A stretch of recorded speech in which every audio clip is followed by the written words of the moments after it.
In order to center myself and my heart before interacting with my patients and many others throughout the day, during my commute, I actually recite and reflect on the fruits of the Spirit from Galatians 5:22 and 23.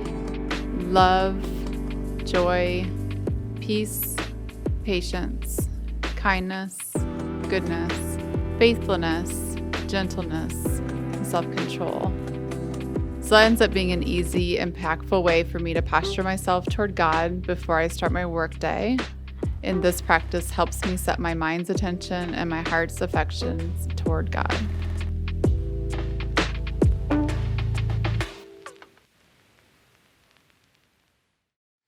Good morning.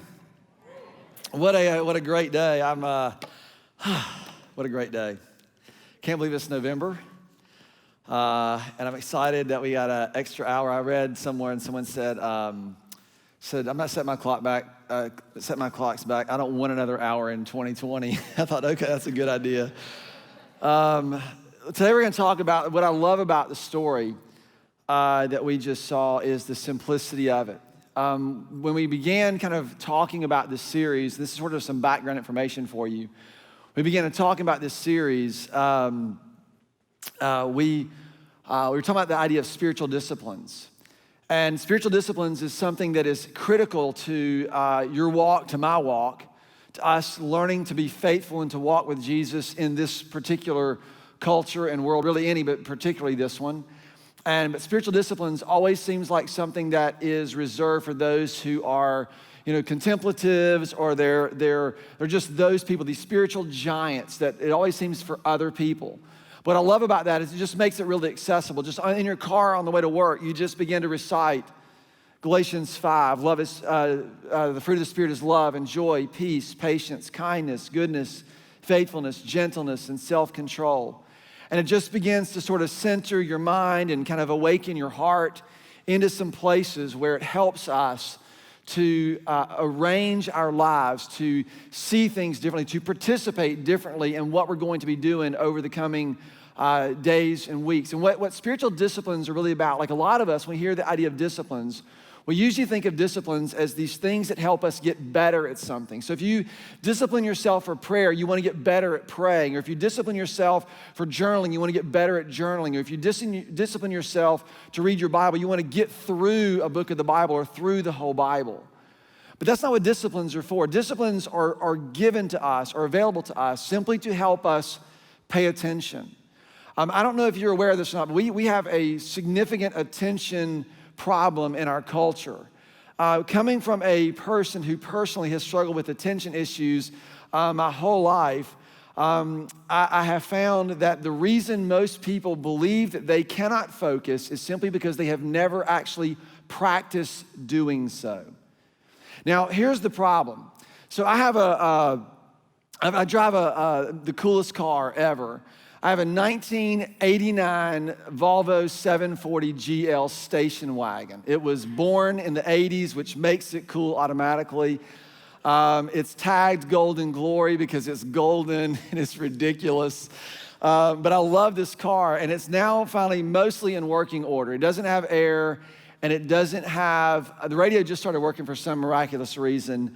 But nothing else works, but the thing will just run. It just runs and it runs and it runs. But for a long time, it didn't. It was just one chronic problem after another. And it was always interesting problems like, so for example, my gas gauge doesn't work. So you get in the car, you turn it on, and you look at it, it looks like it's on empty. But it's not empty. You just have to flick it. And you flick the dashboard, it pops up to wherever the gas is. So if you flick it and it doesn't move, you're in trouble. You need to go get gas. So it's just all these little things that make it such a fun car to have. But years ago, my windshield wipers didn't work. And when I say they didn't work, what I mean was it wasn't like when you turn them on, they didn't work. When you turn them on, whatever the mechanism that makes them stop and then go back was broken. So what would happen is you would turn your windshield wipers on, they would go, boom, and they would fly off the left side of your car. Now guess the only time you thought about this? When it's raining and you're driving, so you're on the road and it starts raining and you flip the windshield and boom, they go off.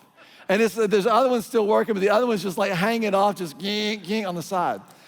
So I was like, oh, so every time, I got used to this, but what happened to me is I'd get in the car, I'd get somewhere, and you know how, thunderstorms are in this area. It's like not raining, and then it's like monsooning, like in a second.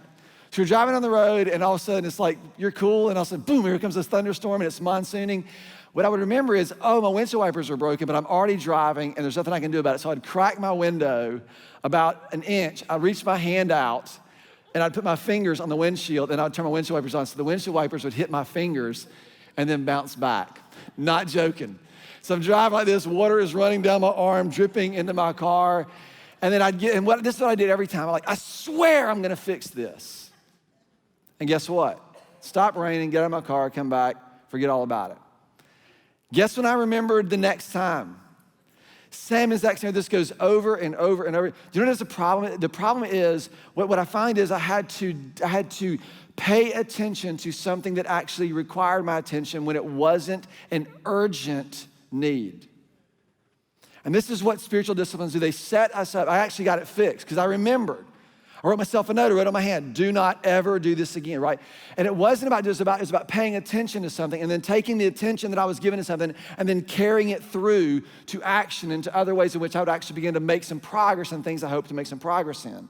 A lot of us in our spiritual lives, this is it. You come into church and you hear, oh man, that really spoke to me, or I felt like, Mike was talking to me or Brett was talking, I felt like that was happening to me, and you get all excited and you go out, and then you come back the next week and the next time you remember is when you're in here again, or when you're watching again or whatever. Now the great thing is with digital, we have all kinds of ways to keep this in front of you, but that's kind of the picture. That's the picture. And what happens, what I've learned a few years ago, my one word, which is what we do around here, we pick words, we don't pick New Year's resolutions. My one word, I chose the word behold, which is the title of the series. It's a funny word because we don't use that. When you see Mike come in his car, you don't go, behold the Volvo. You might now, because that's actually kind of a worthy statement. You don't say behold, you just go, oh, hey, look, or check that out, or whatever. Behold is a really interesting word. We read it like this. It's all throughout the scriptures, particularly in the Old Testament. It says, behold, the eye of the Lord is on those who fear him. Behold. So I began to look at this, and the reason I picked this word, because I wanted the word vision. I wanted something that was forward. I wanted something that was kind of aggressive, and I'm looking at this, and I'm reading through, and I noticed that when God shows up and he gives Abram this vision, the first thing he says is to behold, and I began to research this word. The word is full of emotion. The word is full of emotion. It means to thoroughly hold something, to see it in such a way that you thoroughly hold on to it. Not just, dadgummit, my windshield wiper's broken. It's, oh my gosh, I've got to do something about this. To behold something is to see something, to thoroughly hold on to something in such a way that you have to respond to it. So when he says to behold the Lord, when we talk about beholding him, to see him, we're talking about to see him in such a way that it actually changes or does something. What we need is to learn how to pay attention. What I learned in that year, whenever I do my word at the end of the year, I always go back and just so y'all know, everybody always notices like things I have or don't have every week. I don't have my glasses on, so I can't see jack. So I'll do the best I can. So if I go, who knows, well, I can't see the clock, can't see by this, it's totally fine. I left them back there somewhere. So where was I? All right, so the idea is that we've got to see something in such a way that it changes us. And what I learn, whenever I do my words, at the end of the year, I always do like my personal retreat, and I try to sum up what I gained or the thing that I want to kind of be in me in like a single sentence. And so my year with behold, my year focusing on this idea of beholding God, of taking in things, receiving things, taking in things in such a way that they take over was this.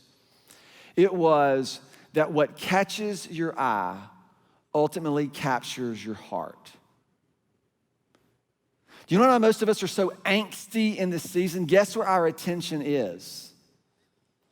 Our attention is fixed on the chaos in our culture. It garners everything, every ad. You can't even watch TV without just one thing after another. And we don't realize this, but it gets our attention. We give it to these things, and it does something in us, whether it's disgust or whether it's anger or whether it's fear, it does something to us.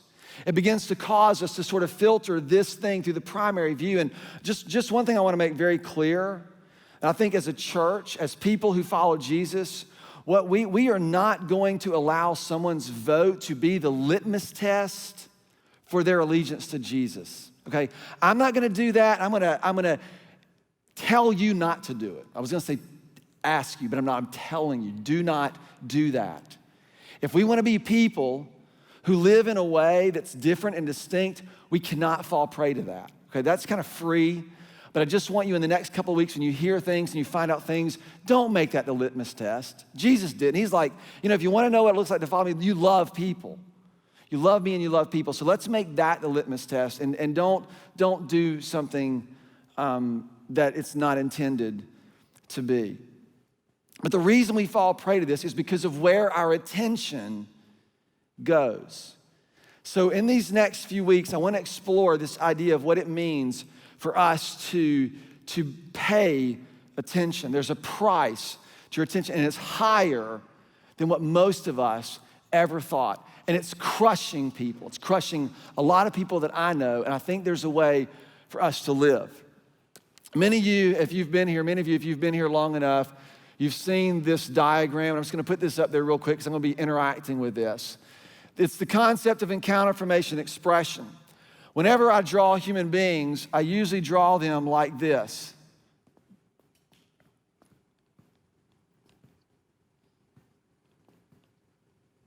Y'all seen this before, right?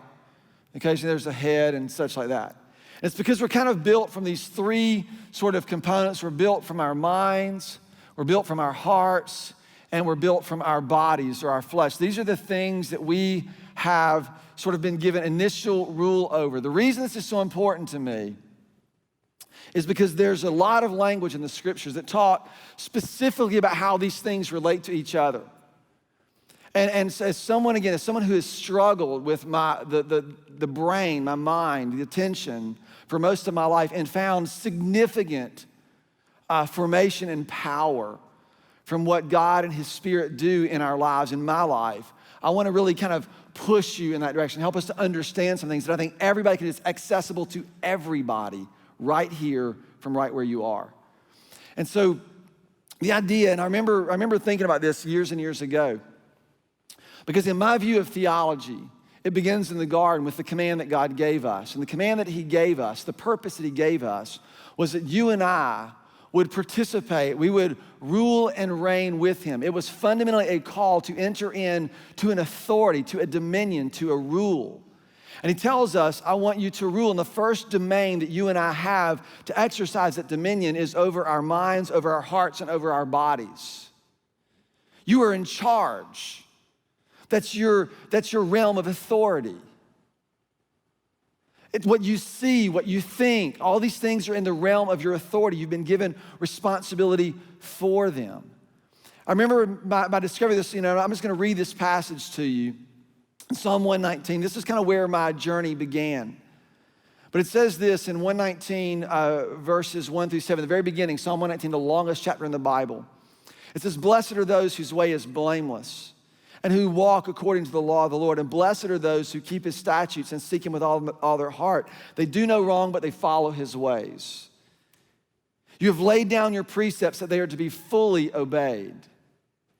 And what you begin to see and you begin to feel this pressure. You got to obey what the Bible says. You got to do everything right. Don't get it wrong. And I remember this next one, these next few were just jarring to me. Verse 5 says this, oh, that my ways were steadfast in obeying your decrees. The version that I memorized it out of was the New American Standard Version. It says, oh, that my ways would be established in order to keep your word. The reason it freed me, it meant that I got to say and how I arrange my life to do things. Your life is arranged around something. You arrange your life around work, your kids, your politics, you arrange your life around something. He just says, hey, you might want to consider arranging your life in order to be obedient, in order to be allegiant to this way. And then he says this, then I would not be put to shame when I consider all your commands. There's a way for us to live so that we don't live in chronic guilt or shame or fear or anxiety that we're not measuring up. When I can, that I don't be put to shame when I consider your commands, and I will praise you with an upright heart as I learn this way of life. That's the idea. That's the idea. So it really was about how then do I arrange my life in order to do this. What I learned was that our minds are this battleground for the condition of our hearts. And the war for our minds is sort of fought in what we pay attention to, and what we see, what we encounter. So this is where I want for us to get to. When I was growing up, and a rule in my house as I raised my kids was that you were not allowed to be bored. It's a rule. You can't be bored. And I'll tell you why, because if you're bored, you have an imagination problem. That's why. It's exactly, my mom taught me that. If I'm bored, it's like you're not thinking about something that's fun. And we can all do that. And what happens is now more and more boredom has sort of become like this anti-thing. If you bore me, then I'm like offended by you. And what it reveals is this sense of entitlement that we've developed to be chronically entertained.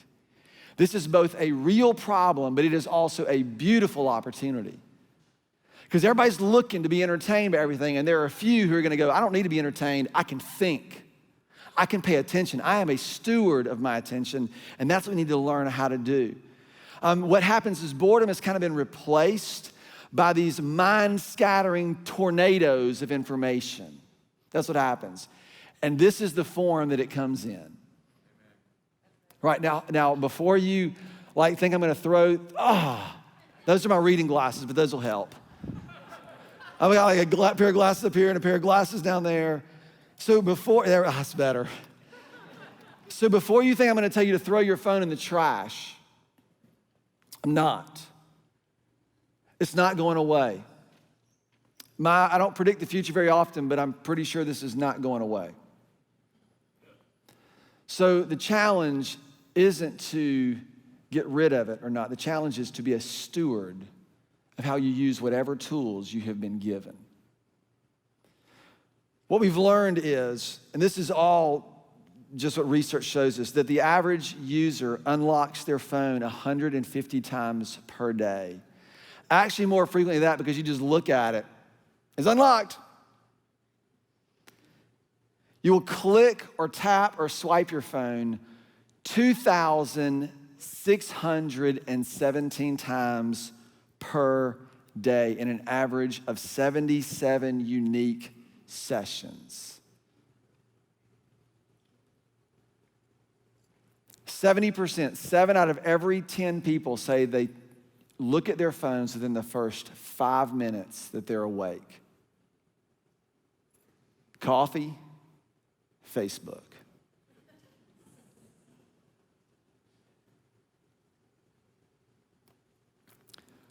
There's this, you just see this, and it looks just like this. And what happens is our minds, our thinking, our attention is just hijacked. And we just scroll into this oblivion of whatever happens to catch our eye. And that's how we process things. The rate of interruption and the level of interruptions that we experience is unprecedented because of this. And I think we have never actually learned how to live with these. We just not learned how to do it. It's literally the modern day printing press. It is as radical of an invention as the printing press was. We haven't seen anything like this in generations and centuries that has caused this kind of disruptions to hijack our attention. In fact, what a lot of psychologists and social commentators call it is that we now we now live in what they call a state of continuous partial attention. We're just half attending to everything until your windshield wipers flap off, and then you're like, well, you gotta pay attention to that until something happens. So while the main culprit is technology, I don't think that's the main solution. I don't think that's actually the main problem. I think the problem is stewardship. It is an abdication of the responsibility to take responsibility for that which you've been made responsible for. Did you follow that? It is an abdication of the responsibility to take responsibility for that which you have been given responsibility for. You are responsible for your attention.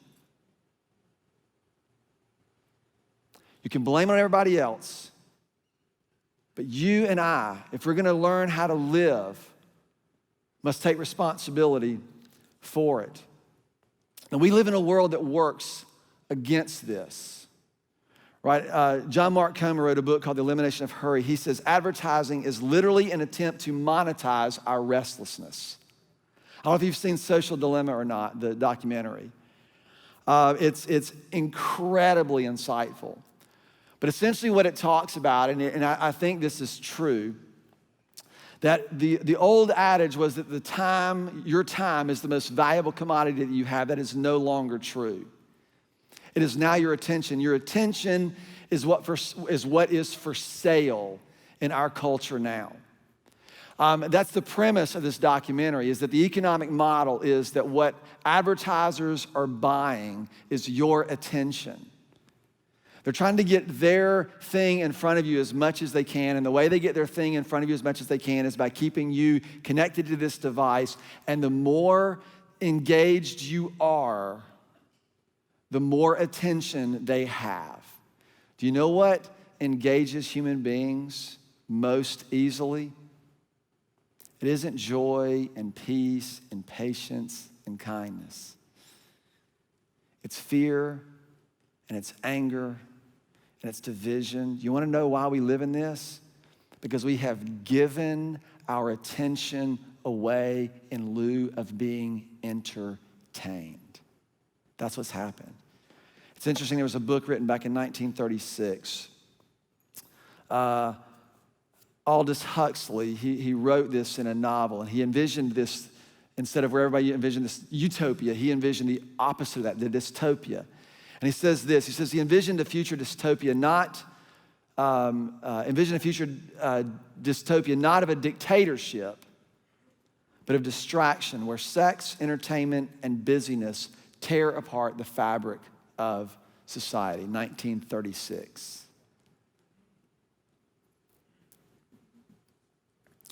So my assumptions are this, and I'm gonna give these to you, and this is where we'll be kind of landing on for the next 4 weeks. Number one is your attention is up for auction. It's up for the highest bidder. You need to be aware of that. The people who are advertising to you are not interested in selling you in persuading you to a particular value. They're interested in getting your money. That's the model. That's the problem with the model. The model is now that the economy now is driven by how much someone can take your attention from you. And everything is driven to that, and we just play right into it. Number two is your emotions are being exploited. We complain about mental health in our culture, but everything in the messaging is not interested in your mental health. They're actually using it against you. Fear and anxiety, all these things, this angstiness we feel is actually, it's predictable from what we engage in, what we give our attention to. And then thirdly, I think, and this is kind of where we want to land, is your heart needs a home. And this is where I want to help us get to over the next few weeks together. We exchange our responsibility to pay attention for this desperate need to be entertained. And when this happens, and you just got to test yourself, when this happens, we become a victim to boredom and we live at the mercy of whatever entertains us the best. You want to know why celebrities have so much power in our culture? Because of our chronic need to be entertained. And we have given away our call to think. To think. So we end up feeling everything. It's almost like these two things get separated. What we feel and what we think.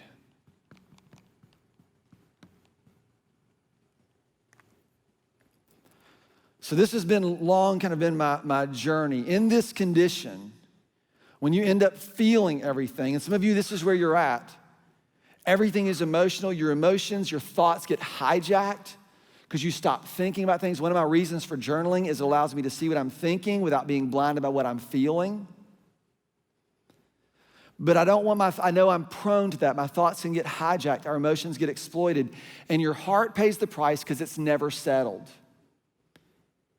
You ever wonder why you can't ever find that sense inside? Because you're just constantly being pulled in a million directions. And the opposite of that, and for some of you struggle with this, it's like you get in your head and you end up overthinking everything. And then you just can't understand why someone can't see the logic in your argument because their emotions have been hijacked.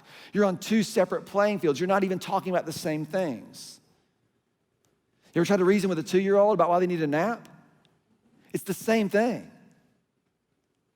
I don't need a nap. You're just tired. Take a nap. They both want the exact same thing. They're just playing in two completely different planets. And what happens is our positions get forged when we overthink things. And our hearts pay the price because they become hardened. So this is the condition. And the challenge isn't for those of you who are thinkers to become feelers, and the challenge isn't for those of you who are feelers to become thinkers. The challenge is for us to understand there's a relationship between these two, which is actually what integrity is. Did a whole series on this a few years ago. And it's what I think wisdom means. Wisdom is fundamentally our capacity to align to, and it says in there, the double-minded man is unstable in all of his ways. But if anyone lacks wisdom, let him ask. And it's this pulling apart is a wisdom problem. And where wisdom begins is with the fear of the Lord. Okay, so we're gonna get there eventually. I want to read Proverbs 4. I want to give you 2 sets of questions, and then we'll be done. Proverbs 4, verses 18 through 27. And I love this passage. This is where it says, above all else, guard your heart, because from it flows the well springs of life. This is where this passage is. So I want you to listen to I want you to pay attention to how you hear this. The path of the righteous is like the morning sun, shining ever brighter until the full day of light. Is that a beautiful saying or what? But think about what it means. Pay attention to what it's saying. The path of the righteous is like the sun coming up. What's the condition of what you experience when you go to see a sunrise? What's the first condition of it? It's dark. The path of the righteous is like the rising of the sun that comes up until it emerges and it illuminates and lights the whole thing. It's revealing. You pay attention to that. We just did a whole series talking about this whole idea that revelation is the way of relationships. But the way of the wicked is like deep darkness, for they do not even know what makes them stumble. My son, pay attention to what I say. Turn your ear to my words. Incline, right? And turn your ears to my words. It's like this. Turn your ears to hear, to really hear what I'm saying. Do not let them out of your sight. Keep them within your heart. For they are life to those who find them, and they are health to one's body. Like if you're reading this and you're just chewing on this, you're just kind of getting this picture that there's something, and it's not a list of rules to be followed. It's relational. I want you to hear what I'm saying and take this into my heart, because this is life for your soul. It's health to your body. Above all else, he goes on, guard your heart, for everything you do flows from it. Keep your mouth free from perversity, and your heart, and corrupt talk far from your lips. Let your eyes look straight ahead. Fix your gaze directly before you. Give careful thought to the paths of your feet, and be steadfast in all of your ways. Do not turn to the left or to the right or to the left, but keep your foot from evil. I think if in Mike's translation this, I would say pay dadgum attention. That's what he's saying. Pay attention.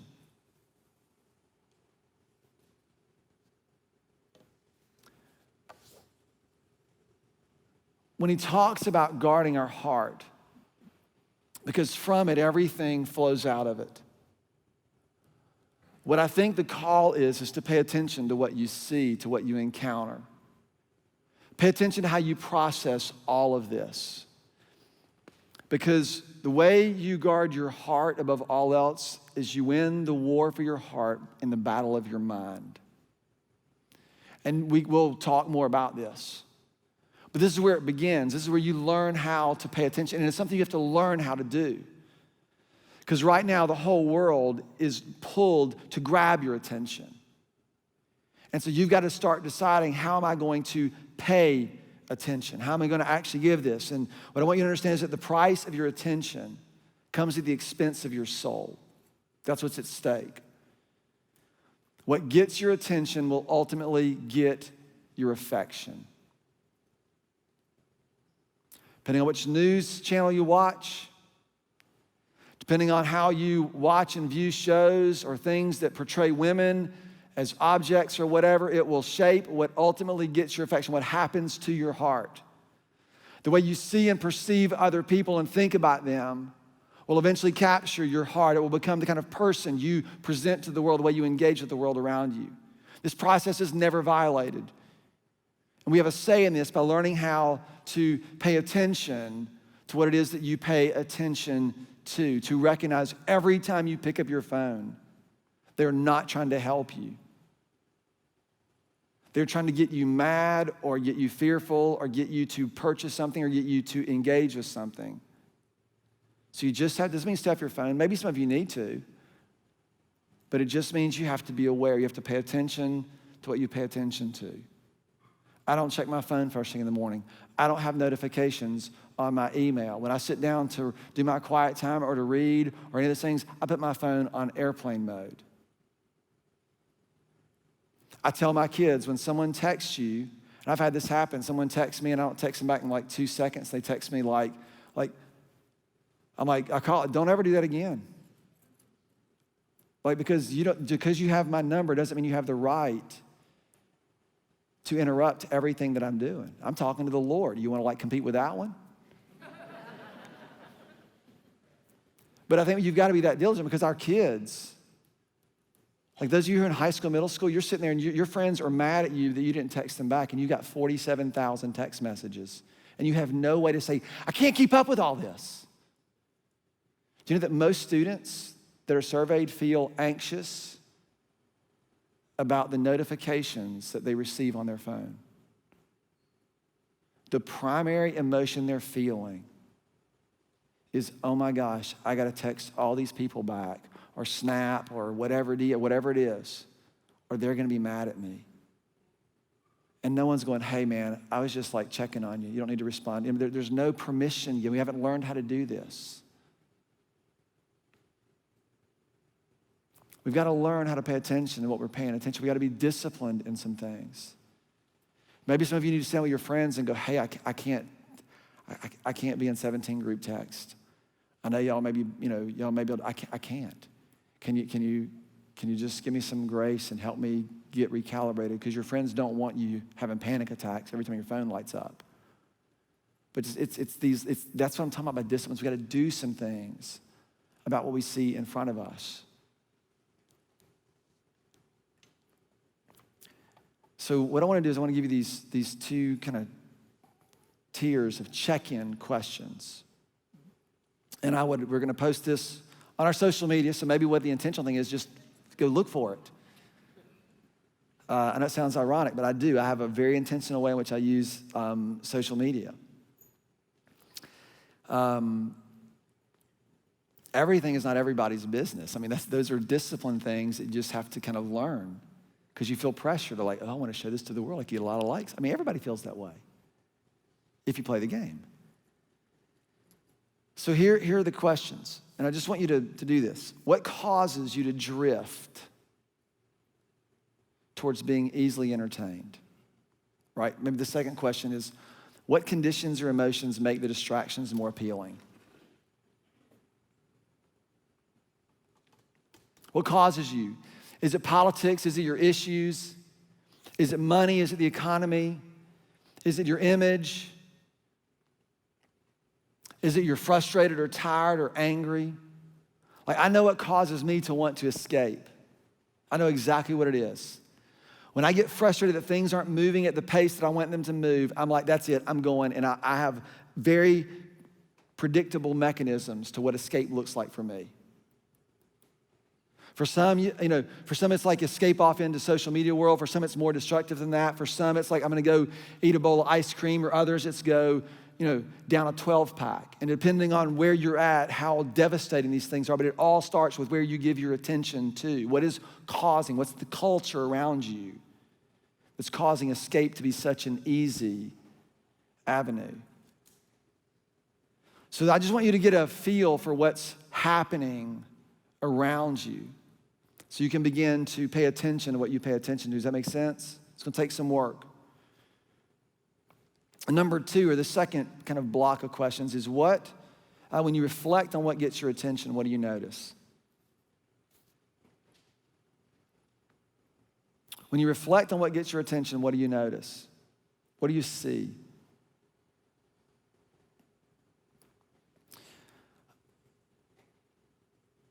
And what impact do you suppose or think these distractions have on the condition of your soul, on who you're becoming?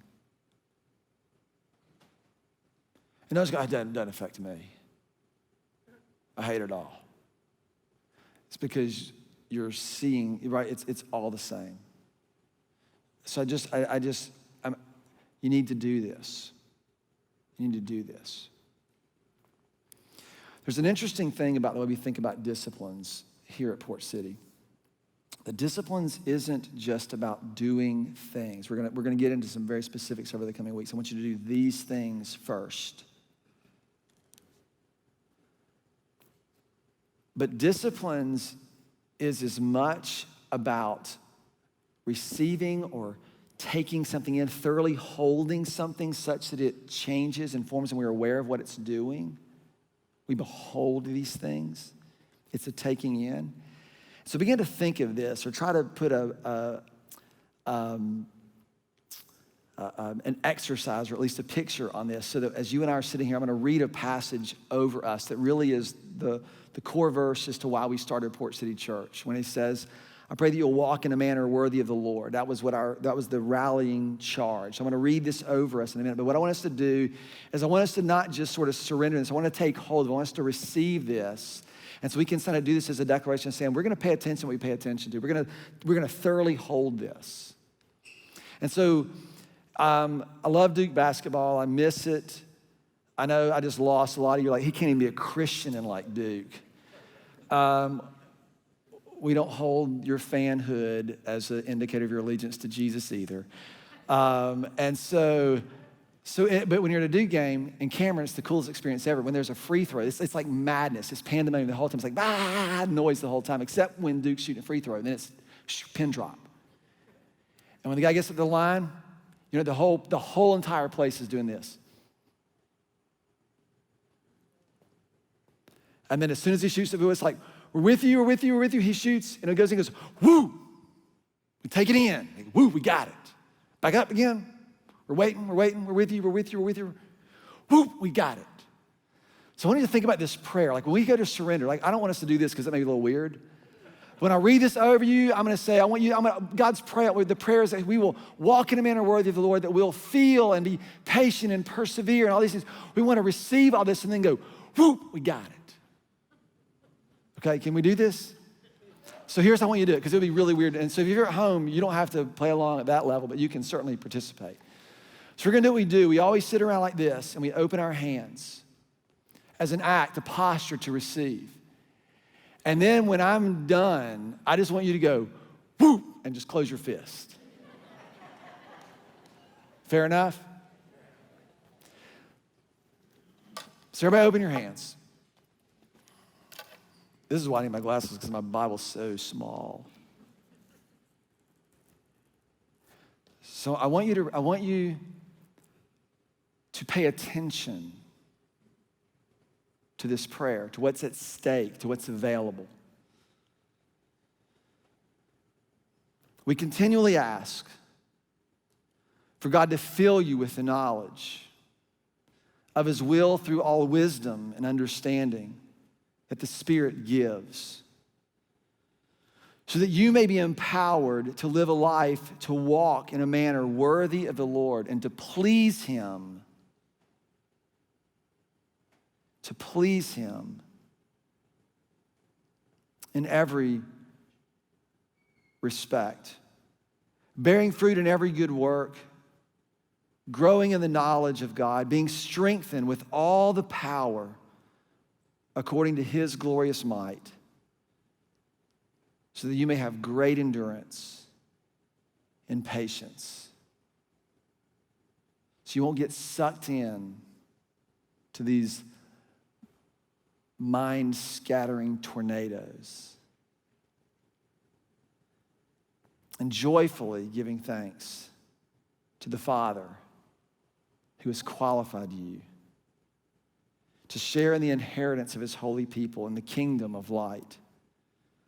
For he has rescued us from this dominion of darkness, and he has brought us into the kingdom of the Son whom he loves, in whom we have redemption, the forgiveness of sins. Right? Woo! Got it. Got it.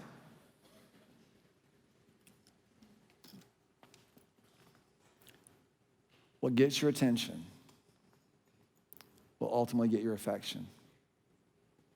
So I hope you'll have some great conversations around that with your family, with your friends. You'll have it, maybe more importantly, with the God who loves you. Father, help us in this. Help us to see things, to comprehend things, to understand things in ways that maybe we haven't been able to before, largely because we have simply forgotten to tend to what we see. And I pray that your Spirit would awaken every person here when they start these trajectories, or when something happens, you'll just say, hey, let's hear your voice. Is this something you should pay attention to? Because you've been transferred from one kingdom into another. Let's think about what we pay attention to. God, let us hear that for the sake of your work in us and for the sake of our very souls. And so I ask all these things in the name of your Son, Jesus, who is our King. Amen.